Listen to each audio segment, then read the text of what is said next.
Crime Cafe, your podcasting source of great crime, suspense, and thriller writing. I'm your host, Debbi Mack. Before I bring on my guest, I'll just remind you that the Crime Cafe has 2 ebooks for sale, the 9-book box set and the short story anthology. You can find the buy links for both on my website, debbimack.com, under the Crime Cafe link. You can also get a free copy of either book if you become a Patreon supporter. You'll get that and much more if you support the podcast on Patreon, along with our eternal gratitude for doing so. But first, let me put in a good word for Blueberry Podcasting. I'm a Blueberry affiliate, but that's not the only reason I'm telling you this. I've been using Blueberry Podcasting as my hosting service for my podcast for years, and it's one of the best decisions I ever made. They give great customer service. You're in complete control of your own podcast. You can run it from your own website, and it just takes a lot of the work out of podcasting for me. I find for that reason that it's a company that I can get behind 100% and say, you should try this. Try Blueberry. It doesn't require a long-term contract, and it's just a great company, period. And it also has free technical support by email, video, and phone. So you can get a human being there. Isn't that nice? Hi, everyone. My guest today is the USA Today bestselling author of the books in the Bookbinding Mystery Series. Her work has been published in a variety of publications, including Writer's Digest magazine and Crime Reads, and many, many others. It's my pleasure to have with me today Harper Kincaid. Hi, Harper. Hey, Thanks. Deb, and to everybody here. Such a fabulous treat to be able to meet with you today and talk. Awesome. Yeah, it's great to meet you too. And I love your name, Harper. You weren't named for Harper Lee, were you? No, and honestly, it's a pen name because I'm also a licensed clinical psychotherapist. And so I kind of try to I don't really keep the streams very separate anymore. But when I first started writing, I was doing child and adolescent social work, and I was Mm. writing dirty romance and people getting killed, and so maybe you want to not have that come up in the same Google search for that kind of thing. Understandable. Yes, Yeah, very much yeah, so. Let's see. You were born in California and raised in Florida. Then, yes, I love this quote, moved like a nomad with a bounty on your head. I did. Um, where are you living now?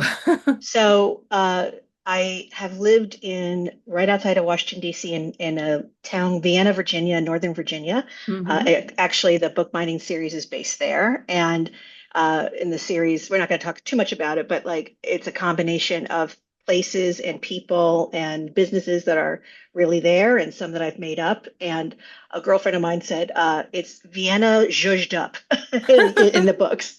So I've been there for like almost 20 years at this point, but it's true. I lived in New Orleans. I lived all over South Florida. I lived in Northern California. And, but we've been, we're East Coasters and we're there in the DC area, which is an interesting time to be there, to say the least. Well, cool. I Thank mean, you. I'm glad you're relatively close to where I am. I And where are speak you so based? many, Remind me. I'm in Columbia, Maryland. Oh, I'm going to wave so you can see me. Yay! Right across the river. Hi, There you how are go. things there across the river? That's Vienna true. and all that. Wow. It is nice. Are It are is. you, it's funny when I first came to the area, I did not understand this demarcation between Mm. Maryland and Virginia, that people like Virginia people did not really go over to Maryland and vice versa. And I was like, it's not that far. Like, what's the big I deal? And know. I don't know if that's ever been your experience, but that was something I found really strange. I have found it a little peculiar myself when I first came here because I'm Yeah, originally from New York and I've lived yeah, in all these different places too, like exactly. California, Pennsylvania, and then back DC for one summer. I mean, it's just here, there, and everywhere. Indeed. Um, so when you encounter something like that, you're kind of like, what? Yeah. I think a lot of Every it is region, I just the guess. traffic. Oh, the traffic is never going to get better. Oh, it is It outrageous around here. It really is. And it always makes its way into my books somehow. I mean, isn't that I write funny? about around here, and one of the things I always write about is traffic. The Well, traffic is but terrible. it's true because everyone can relate to that for sure. For sure, yeah. And, anytime I've been in Los Angeles, everybody there is so polite by comparison to here. Yet people Oh, complain about the traffic there, and I I just don't know. understand it. Every region has its little picadillos, I right? suppose so, yeah. I guess Indeed. if I were living in LA, I would have my picadillos about the traffic there. You absolutely would. Yes, absolutely for sure. What was it that inspired you to write the Bookbinder Mysteries? Why a So, bookbinder in a bookstore? right. Well, it was art imitating life a little bit because Mm, I was I had finished my graduate education for clinical psychotherapy, but I was writing more full time, and I wanted to learn the book business. So I ended up getting a job at my local independent bookseller, Bard's Alley in Vienna, and I just loved all the characters and the people that would come in. And it was around that time when I was making the switch from romance to mysteries, cozy mysteries. And my agent, Jill Marshall from Marshall Lyons, she said, I've been talking with a couple of editors, and they would really love something that's based in a bookstore in a southern town, but it's a feminist, and maybe you could throw some nuns and a German Shepherd in there. Like it was really specific and weird. And mm. the irony of that was that I did do that. I put the proposal together, and the one other editor who really wanted like all of those things was the first to reject it. And in the meantime, I had a couple of others who accepted it, and then they got to battle it out, and then I was writing that. And so that's where it came from. Oh, It wow. was this combination. When you're in genre fiction, oftentimes it is this collaboration. It's not, I mean, sure, it can be just from the author and, puts his or her their pitch in there. But sometimes it is like you have these relationships with your agent or other editors, and they're like, this is what we're looking for. What do you think? And that's how I got into the romance gig.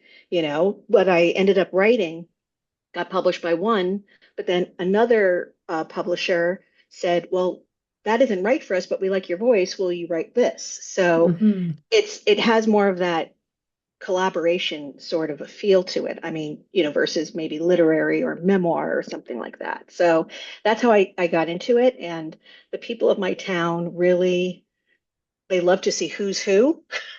They all wanted to figure out who the villain was. And, so I always give a very PC answer. I say, if you like the character, it's based on you. And if you don't like it, it's something I made up. So it's just Very a way to keep the peace. diplomatic. Yeah, Well, it's a good way to absolutely. keep the peace for sure. Absolutely, yeah. Yeah. Never tell them it's based on real life. No, no, for sure. Although real life can sometimes be even more interesting, Oh, uh, yeah, for certainly. sure. I Yeah, mean, it's like you can't make it up. that's It's true. real. That's Uh, right. let's see.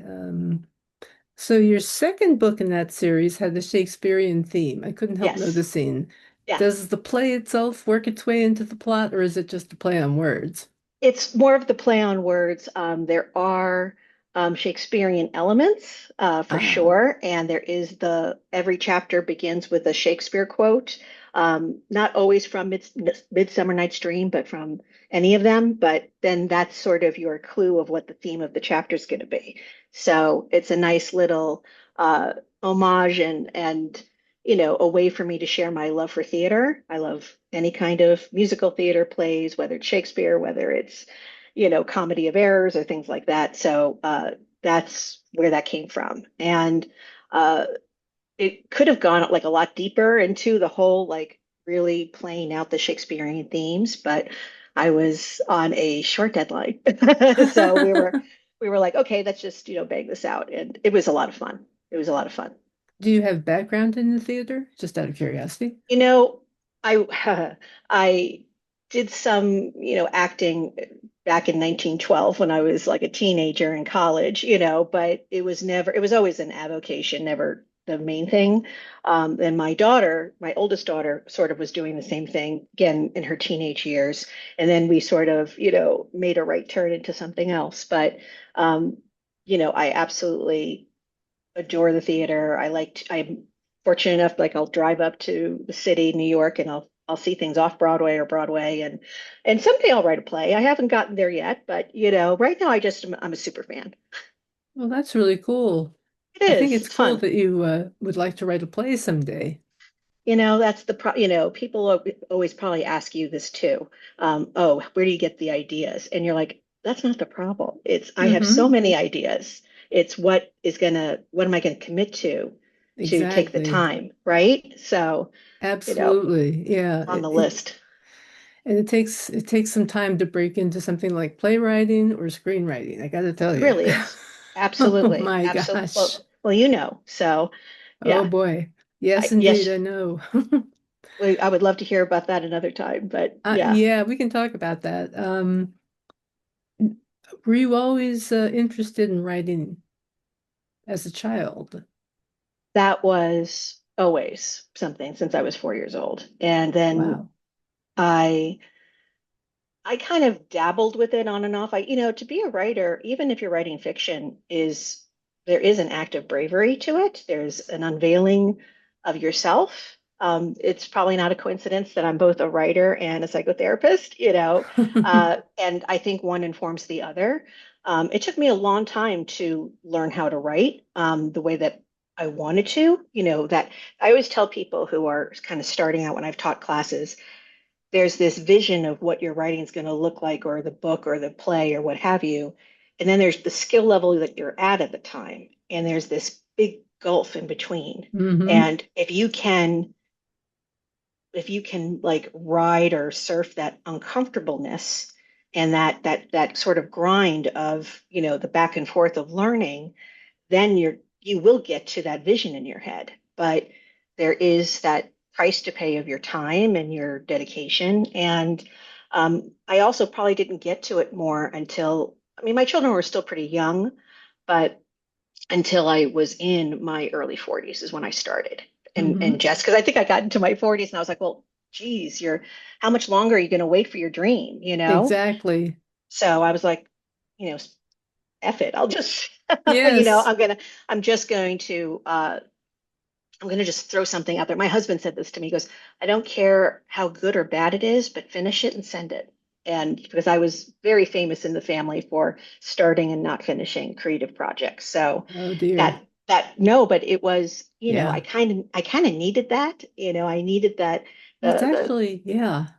yeah, just finish it. I don't care what it is or whatever happens with it. And that was one of the best. Sometimes I get mad at him at the time, but later it's like that was really actually quite helpful. So, you The know, funny part is that I've read a nonfiction book. I think it was called Range or something like that. mm, It was about how people who have multiple interests, like who maybe start something and then stop it and do something interesting. else, who jump Yeah. around to doing different, developing different skills, Yes. actually exceed, excel in the particular areas eventually. Oh, I like that It's one. like, yeah, I mean, it's like you got to read this book. You probably would like it. I putting I it think on it's my called list right now. Range. I think it's called Range. Okay. I I will reviewed it and definitely look it up. I'm like, but it's a really good book and it'll give you some hope there because, I'm the same way. It was like I was trying this, I was trying that. And anyway, so how Yeah, would you describe your writing style? What's your voice? that's a great question. I tend to write more with a humorous, lighter banter, and yet I will be just under the surface will be some really more heartbreaking themes, Mm, and it's not that they're being ignored, and it's not that they're just being like laughed away. It's life, right? There are the hmm. things that make you laugh and the where you're savoring things, and then there's the things that are, mending and breaking your heart at the same time. And sometimes we let them come to the surface, and sometimes we don't. And um, I'm very, because of what I do for a living. I don't, I'm not going to enjoy if it's heavy all the time. I live with that. I hold a lot of pain and a bevy of emotions for, my patients, and I'm honored to do so. Mm. But then if I'm going to write, it doesn't mean it's going to be a comedic slapstick thing, but it's going to be more nuanced and it is going to be probably a bit lighter in tone, Mhm. just because that's kind of how we get through, isn't it? So, Exactly. right. And that's actually what kind of got me into genre fiction in the first place. I graduated from my social work program, and I had a really tough, placement to earn my hours. And I just did not have the spoons, the capacity to do what I was doing there, and then like read something like Lovely Bones or something that was really violent or graphic or what have you, or something. I wanted the guaranteed grown-up happy ending, Mm. where or at least close to it, or happy for now. I just couldn't, like, my nerves were shot. So Mm. that's Mhm. what I was reading. That's what I was binge reading, and then, ended up coming into it. So I still probably have that as my voice. Interesting. Well, humor is always a nice thing to add, I think. A little Yeah, bit. a little bit, right. Without going to, like, it's not a comedy routine. Exactly. Yeah. A lot of situational humor sometimes. Indeed, indeed. Let's see. And what are you working on now? That's such a good question. I'm working on two. Not, I sort of go back and forth between them. The fiction book, which is, I'll talk about the fiction one because that's more probably of interest for your readers. Uh, it is about a group of Gen X young adults in Coconut Grove, Florida, in the early 1980s. And they are sort of experiencing being the mature parents, even though their parents aren't, they're the mature ones. It's also at this juxtaposition of the Satanic Panic, and with Adam Walsh being kidnapped and, unfortunately murdered, and also the rise of violent street crime during the Mariel boatlift time in Miami, because I was raised in that time. And Mm. so it's this confluence of, like, true crime stuff that's going on and how this group of friends is navigating that, plus their families and things like that. So it's got some crime elements to it, and there will be something that happens, but it's really not a true crime or a murder mystery. It's really more of fiction with some suspenseful elements. Mm. Yeah, Hmm. and it's been a blast, and it's also been, you you're getting older when they're like, oh, you're doing something in the early 80s, that's historical fiction, and you're like, excuse me, that and sure enough, I'm like, Yeah. It's I'm the digging up damnedest I'm doing all thing, my isn't it? research.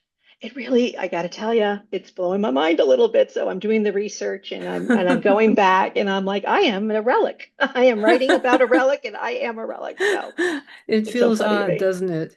It does. It does. Yeah, But it's also a heck of a lot of fun. it is. It is Yeah. fun. Great fun. Yeah. What's your writing schedule like? That is where my ADHD comes in, Deb. So I have, pretty thriving practice. I'm really lucky about that.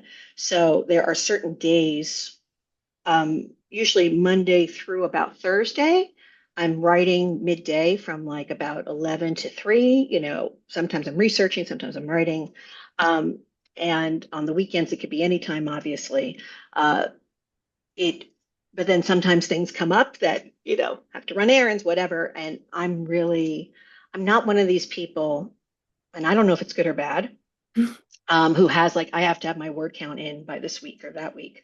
Um, but I do think I do better with a deadline. So, I purposely am writing this next book without trying to, I usually get a contract. I usually, have a first few chapters, and my agent's been really great with that. Um, I didn't want to do it that way this time. I kind of wanted to write. I wanted I really, okay, I'm like saying, I'm thinking five thoughts at once. So let me backtrack. During COVID, I had a tremendous writer's block. I could not read, I couldn't write. It was a terrible time that way. Mm. And one of the things that I came up with personally was that while I enjoyed writing the romances and the mysteries that I have, um, it felt more like a job, Mm. just because of the pace. And feeling like you were beholden, of course, because you have contracts and things like that. I really had lost the joy and Mm. the exploration and what have you. So I probably have indulged myself a little bit too much on the other side, but I'm really been trying to work on finding, first of all, is to find the story that I actually wanted to commit to, and then finding the rhythm. And it's only been, I hate to say it, in the last year that I've even was able to arrange my schedule. So, because I have a lot of like patients first thing in the morning before work, and then of course after work, and so that midday of being able to have that time. And uh, I do better when I have that, and I do better when I'm treating my ADHD and I'm medicated and I can stay on those things. Otherwise, it's really hard. And I was a later diagnosed person as well, so it was around that period of time. So do you know what I'm saying? So it was just Yeah. trying to learning how my mind works best with ADHD and perimenopause and all of these Oh other my. things, but that's okay because everything that I went through is now stuff that I get to help I have mostly women in my practice. I get to help them because I've been through it. And Mm-hmm. so for that reason, it's okay. But yeah, it was a grind to sort of figure it out because all the Yeah. tricks that worked before didn't work anymore. Wow. Yeah. Well, I really admire your ability to deal with that situation because that can be Thank very you. tough, Thank you. honestly. Appreciate it. Let's see. How do you divide your time between writing and marketing? Um, Yes. that's so funny. I so marketing, when I actually have a book out, I tend to, work obviously with the publisher and hiring. I do hire a publicist now just to take some of that off my plate. In fact, one of the fabulous people had, organized this talk that we're having now, and I really appreciate that. But look, that's money, and I put aside money and other things to afford that. Others would rather keep that for themselves and do the marketing themselves. God bless you. And I love talking to people such as yourself who have podcasts. It's not about that. It's just, it's the cold call and the Time. time, right? It's all Yeah. about time. It's So all about time. Exactly. so what I really tend to do, whether it's mostly it's through Instagram, and then I'll just share the same that reel or post, is I'll share something of just either what I'm writing about or what's going on in my life, and or try to make people laugh and what have you. So Mhm. I'm keeping a conversation in a relationship without it being about selling all the time. It's really Exactly. about so that is a constant. I do that almost every day, unless I'm on vacation like I've been. But otherwise, and even if it's just hey, this was something that made me laugh or whatever. And Hmm. I actually ended up having someone recently who's living in a war zone right now, and she's a fan of my books, and she ended up DMing me that um, she just wanted to thank me for some of the funny memes and other things that I share through my feed.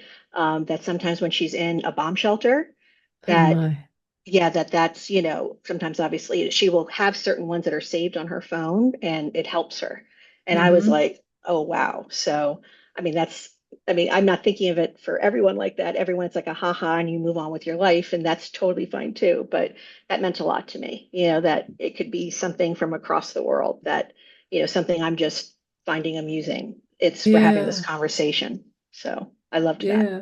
It's nice to be able to help people that way. Isn't it? Yeah, I It's like agree. just a nice touch. Yes, it is. Um, what advice would you give to anyone who's interested in having a writing career? Oh, wow. That's a great question. Um, I will give I'll just say what I did. I did not wait until I had the most perfect manuscript. I did not wait until, I had the most brilliant idea. When again, as I said earlier in the podcast, I got into my early 40s and I'm like, what am I waiting for? And I started with a novella, and I look back now and I'm like, ugh. But honestly, my first several romance novels were my writing school, and I learned a lot. And I had amazing editors through different houses who really took their time to help me improve. Um, that was something that was a grace that they gave me. It's not something I expected, but I think that especially more with women, I don't see this as much with men. I don't mean to make this a gendered thing, but we kind of wait till we think we're perfect, and Mm-hmm. then we're going to try. And I've seen people through different writers associations who have been working on the same manuscript for 10 years. Mm-hmm. Mm-hmm. And I'm like, now, is there also the flip side of that is that someone reads an earlier book of mine, they're like, oh, and but I own that. And I say, yeah, not so good, but it was good enough for that period, and each one keeps getting better. And um, not to be so precious, you Mm-hmm. know, and to also, I mean, I ended up, I don't know if you can do this anymore. You'll have to tell me, because back in the day, I ended up like emailing like half a dozen publishers that I had um, identified who would probably like my stuff, and sent them a query letter and obviously made sure it was fully polished and everything. And I was able to do that directly. I didn't need an agent for like my first 4 or 5 books. I don't know, like I'm sure there's some that will still let you query directly. There's some that won't. Start with the ones who will take your queries directly. If you want that big agency, don't go for the one who's the big name. Maybe there's some scrappy person there who wants to make their career. It's, you sort of can, It's absolutely plot it true. together, right? And it's, don't expect it to be, sure, we all want, you know, a national bestseller or for our stuff to be made into movies. And yeah, maybe that happens. Absolutely. Don't lose that dream. And I'm not saying that it can't happen, but the product can't be the main reason why you're doing it. It's got to be process. And if you just love writing, or although a lot of us writers like we love and hate it at the same time, right? But Yes. if you kind of feel like you have to do it, or you have a story, or just, even if it gets rejected, even if nothing happens with it. I mean, how many stories have we all heard of, oh, that book was rejected, uh, 30 times, and or this one couldn't get an agent, or there's a million stories like that. Take feedback, by the way. That's another thing. Um, Make sure it's with people that you respect. Um, Make sure, trust your gut with that. Um, you may really disagree with everything they're saying, but if you start hearing sort of the same thing 2 or 3 times, then change it. You've got to be really brave and humble. It is something that um, I look at everything, whether it's the writing or whether I am being in service to something that's not just myself. Even if I get to enjoy it, it's for something else. And so that helps me take the ego out of it. And if a story isn't working or a character isn't working, that I really liked or was attached to, it's like, well, then this is no longer in service to the story or to whatever it is. And that, for some reason, I don't know if that helps, but you know, it's those kinds of things. Totally And makes and sense. network, and don't just sit in your place. I could be shy, can't tell it right now, but you should go to conferences. You should make friends. That's how I got my first agent, and my only agent, because she's awesome, was because a really good friend of mine also had her and said, "Oh, you're already on your sixth book. It's time to get an agent." And she introduced us, and we had a conversation. And I don't know if I would have gotten past a certain part of her pile otherwise. So, Hmm. but also my friend offered it to me. I didn't ask her, you know. Ah, yes. Because I didn't want to put, I would never want to put someone in a position, you Right. know, but Right. that was some deliciousness that she gave me. And people want to do it. If they believe in you, they want to do it. Exactly. You just have to develop those relationships and So much develop relationships. trust, so Absolutely. that people 100%. trust that you're doing good stuff. Yeah. Exactly. Well, That's great advice. And I just want to thank you so much for being with us today. Is there anything you'd like to add before we finish up? Nothing, I mean, you can email me at harperkincaid26 at Gmail. I'm happy to answer back. I follow back, if if people have more questions. Uh, I love, keeping in touch that way. And I really just want to thank you for your time and having me on here. It's been such a treat. Well, thank you. And I really enjoyed meeting you and talking to you. Me too, for S- sure. So, thanks so much, Harper. And we'll I'll, we'll have our bonus episode after this for I'm new excited about Patreon that. supporters. That'll be good. Yeah, it'll be awesome. I just want to say thank you to everyone who's listening. And if you enjoyed the episode, please leave a review. They're much appreciated. And consider becoming a Patreon supporter. You can get ad-free episodes, excerpts from my work. What else? I have bonus episodes. I've got book reviews, all sorts of things on Patreon for supporters. I also have a shop there where you can get books at a discount if you're a supporter. Also, that's it. That's all I had to say, other than until next time when our guest will be Sarah Lynn Richard. Take care and happy reading. Be seeing you.